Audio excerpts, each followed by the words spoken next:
Hi friends, welcome back to my YouTube channel Vishal Pandey education. Friends, ये हमारा direct and indirect speech का part 4 है। Part 3 में हमने कुछ नोट्स के बारे में डिस्कस किया था। 2 नोट्स हमने बताया था और हमने एग्जांपल करके आपको बताया था कि कैसे हम नरेशन को चेंज करेंगे इनडायरेक्ट स्पीच में। ठीक है, तो आज हम थर्ड नोट से स्टार्ट करते हैं। थर्ड नोट में हमने लिखा है, यदि रिपोर्टिंग स्पीच में वोकेटिव केस हो तो उसे रिपोर्टिंग वर्ब का ऑब्जेक्ट बना दिया जाता है। ठीक है, तो एग्जाम्पल से देखते हैं। He said Ravi I want to meet you today. तो ओकेटिव केस आप देख सकते हैं कि इसमें क्या है, जो आपका डायरेक्ट स्पीच दिया हुआ है इसमें ओकेटिव केस आपका रवि है। ठीक है, रवि कैसे ओकेटिव केस पहचानेंगे? पहली बात कि वोकेटिव केस क्या होगा, आपका रिपोर्टेड स्पीच के अंदर होगा। और वोकेटिव केस का मतलब जैसे किसी को हम संबोधित करते हैं, जैसे बोलेंगे माई फ्रेंड रवि, मतलब किसी का नाम लेकर जैसे, या फिर वैसे भी संबोधित, मतलब किसी को हम संबोधित करते हैं उसको वोकेटिव केस बोलते हैं। ठीक है, तो पहचान लेंगे आप। जैसे इसमें कहा गया कि he said Ravi I want to meet you today, जैसे उसने कहा कि Ravi I want to meet you today, मतलब उसने उसको संबोधित किया होगा, उसके साइड इशारा किया होगा, तभी तो इसलिए रवि यहाँ पे क्या हो गया, ओकेटिव केस हो गया। I want to meet you today, मैं तुमसे आज मिलना चाहता हूँ, तो यहाँ पे रवि क्या हो गया, आपका वोकेटिव केस हो गया। ठीक है, वोकेटिव केस आप पहचान लेंगे। तो फिर क्या कर रहा है नोट में कि यदि रिपोर्टिंग स्पीच में वोकेटिव केस हो तो रिपोर्टिंग वर्ब का ऑब्जेक्ट बना दिया जाता है। यानी कि उसको क्या करेंगे, रिपोर्टिंग वर्ब को, मतलब चूंकि आपको देखिए ही स्टेट के बाद हमने क्या किया, रिपोर्टिंग वर्ब में ऑब्जेक्ट है नहीं आपका, तो क्या करेंगे, रवि को ही, जो आपका वोकेटिव केस होगा रवि है यहाँ पे, तो रवि को क्या कर देंगे हम, रिपोर्टिंग वर्ब का ऑब्जेक्ट बना देंगे। तो ही टोल्ड, उसके बाद हमने रवि कर दिया। उसके बाद रूल क्या कहता है कि रिपोर्टिंग वर्ब और रिपोर्टेड स्पीच को हम दैट से कंबाइन करेंगे। क्यों करेंगे? क्योंकि रिपोर्टिंग वर्ब जो हमारा था वो पास्ट टेंस में था। ये पार्ट 3 की वीडियो में हमने बताया था आपको कि जब आपका रिपोर्टिंग वर्ब पास्ट टेंस में होगा तो आप जब रिपोर्टिंग वर्ब और रिपोर्टेड स्पीच दोनों को कंबाइन करोगे, या तो दैट से कंबाइन कर सकते हो या फिर इन्फॉर्म से कर सकते हो। लेकिन ये भी हमने बोला था कल कि मोस्टली हम दैट से ही कंबाइन करते हैं, इसलिए यहाँ पे हमने क्या कर दिया है, दैट कर दिया। ठीक है, सॉरी फ्रेंड, दैट से ही कंबाइन करते हैं। ये टोल्ड या फिर इन्फॉर्म्ड यहाँ पे होता है। जैसे कि ही टोल्ड आप कर सकते हो, मतलब इनडायरेक्ट स्पीच बनाते समय, या फिर इन्फॉर्म कर सकते हो, बट कंबाइन ऑलवेज हम दैट से ही करते हैं। ये मिस्टेक हो गई, थोड़ी सी याद रखिएगा आप कि कंबाइन जब भी करेंगे रिपोर्टिंग वर्ब और रिपोर्टेड स्पीच को तो दैट से ही करेंगे, बट टोल्ड के जगह पे हम इन्फॉर्म्ड यूज कर सकते हैं, लेकिन मोस्टली टोल्ड का ही यूज़ किया जाता है। तो ही टोल्ड रवि हो गया, उसके बाद हमने दोनों को कंबाइन दैट से कर दिया। उसके बाद हमने आपको बताया था कि फर्स्ट पर्सन होगा अगर रिपोर्टेड स्पीच के अंदर, तो उसको हम क्या करते हैं, रिपोर्टिंग वर्ब के सब्जेक्ट के अनुसार चेंज करते हैं।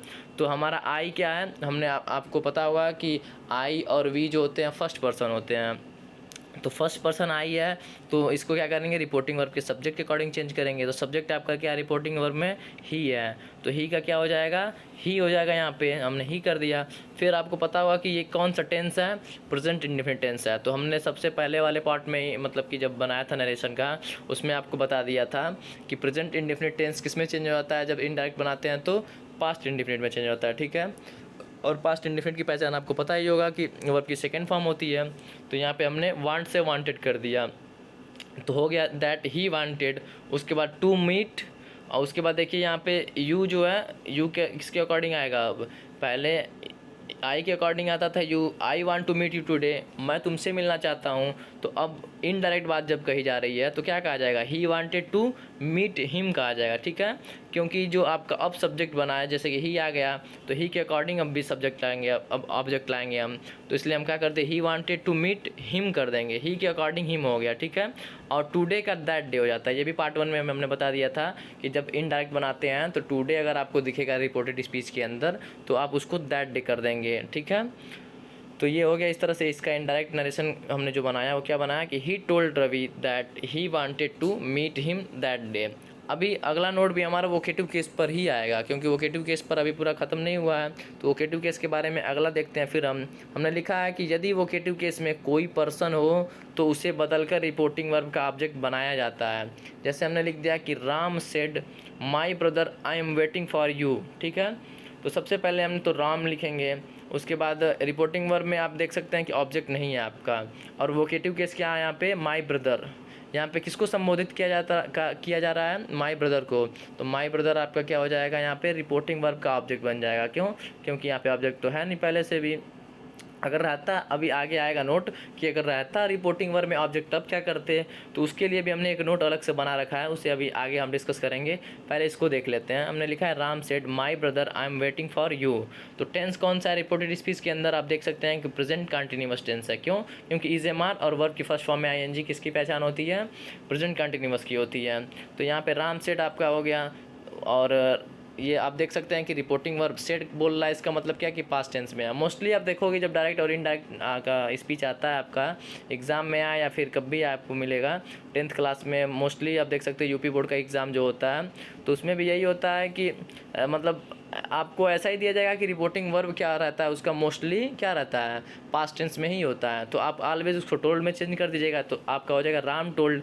उसके बाद माई ब्रदर किसके अकॉर्डिंग आएगा? अब इसको इनडायरेक्टली बात आप बोल रहे हो तो हिज ब्रदर यहाँ पे यूज़ करेंगे, माई ब्रदर नहीं यूज़ करेंगे, क्योंकि राम बोला। देखिए इसको आप डायरेक्टली क्या बोल रहे हो कि राम सेड, राम ने कहा, माई ब्रदर मेरे भाई, I am waiting for you, मैं तुम्हारा प्रतीक्षा कर रहा हूँ, ठीक है, मैं तुम्हारा वेट कर रहा हूँ। तो अब डायरेक्ट कोई बात अब उसको इनडायरेक्ट बोलना हमको है, तो इनडायरेक्ट कैसे बोलेंगे? इनडायरेक्ट हम बोलेंगे Ram told his brother, Ram ने उसके भाई से कहा। उसके भाई का मतलब कि राम खुद के भाई से कह रहा है, ठीक है। Ram told his brother, Ram उसके भाई से कहा that he was waiting for him, कि वह उसका प्रतीक्षा कर रहा था।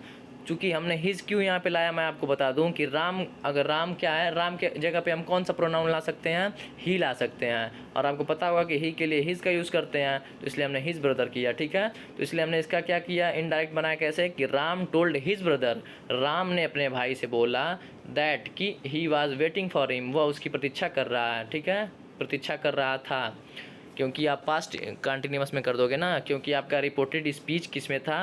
प्रेजेंट कंटिन्यूअस में था, और जब इनडायरेक्ट आप बनाओगे इसको तो पास्ट कंटिन्यूअस में कर दोगे। ये सब हमने पहले ही पार्ट 1 में आपको बता रखा था कि प्रेजेंट इंडेफिनिट जो होता है वो आपका पास्ट इंडेफिनिट में, और प्रेजेंट कंटिन्यूअस आपका पास्ट कंटिन्यूअस में। तो इस तरह से इसका भी हमने इनडायरेक्ट बना लिया, ठीक है। तो ये चीज़ समझ में आ गई होगी। अगला देखिए हमने क्या लिया है, अगला नोट हमने ले रखा है कि यदि रिपोर्टिंग वर्ब में पहले से ही कोई ऑब्जेक्ट हो तो वोकेटिव केस को नहीं लिखा जाता है। अभी हमने ऊपर जब 4th नोट बता रहे थे तभी हमने आपसे बताया कि ऐसा भी केस तो हो सकता है कि अगर रिपोर्टिंग वर्ब में भी ऑब्जेक्ट हो तब क्या करेंगे? तब कुछ नहीं करना है आपको, सिंपली वोकेटिव केस को नहीं लिखना है। यहाँ पे हमें क्या लिखा है नोट में कि वोकेटिव को नहीं लिखा जाता है, यानी कि वोकेटिव केस को हम इग्नोर कर देंगे, छोड़ देंगे, ठीक है। एग्जाम्पल देखिए, Sita said to Gita my sister I will meet you tomorrow, I will meet you tomorrow. आप देख सकते हो कि ये कौन सा टेंस है? फ्यूचर इंडेफिनिट, यानी कि रिपोर्टेड स्पीच के अंदर फ्यूचर इंडेफिनिट है। अब उसको चेंज किस में करेंगे ये आपको हम बता चुके हैं, ठीक है, फर्स्ट वाले पार्ट में। तो सबसे पहले देखते हैं इसको। तो हमने लिखा है सीता सेड टू गीता, तो ये आप देख सकते हैं कि रिपोर्टिंग वर्ब जो है वो पास्ट टेंस में आपका है, ठीक है।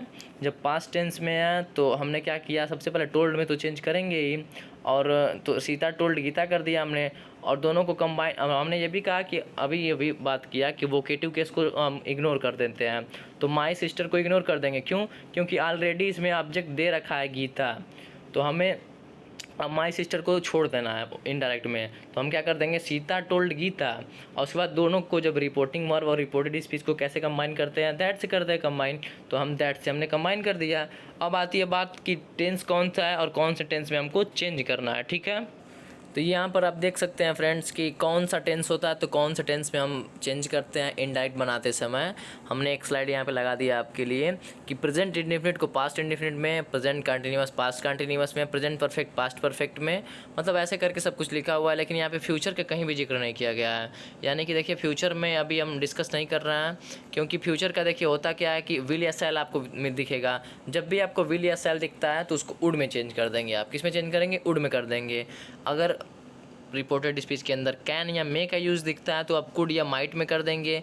इज़ ए मार्क दिखता है तो वाज वर कर देंगे। हैज़ हैव दिखेगा तो हैड कर देंगे। हैज़ टू हैव टू को हैड टू कर देते हैं। और यही अगर कुड दिख जाए आपको, माइट दिख जाए, उड दिख जाए, तब इसका नहीं चेंज करते हैं। शुड मस्ट ऑट टू दिख जाए तो नहीं चेंज करते हैं। ये आपने देख लिया। अब हम चलते हैं अपने क्वेश्चन की तरफ, जो हमने डायरेक्ट स्पीच लिया था जिसको चेंज करना था इनडायरेक्ट में। यहाँ पे क्या था कि I will meet you tomorrow, ठीक है। तो यहाँ पे हम टेंस का ना ध्यान दें कि क्या देखेंगे कि विल है तो हम इसको वुड में चेंज कर देंगे। क्यों? क्योंकि इनडायरेक्ट बना रहे हैं हम।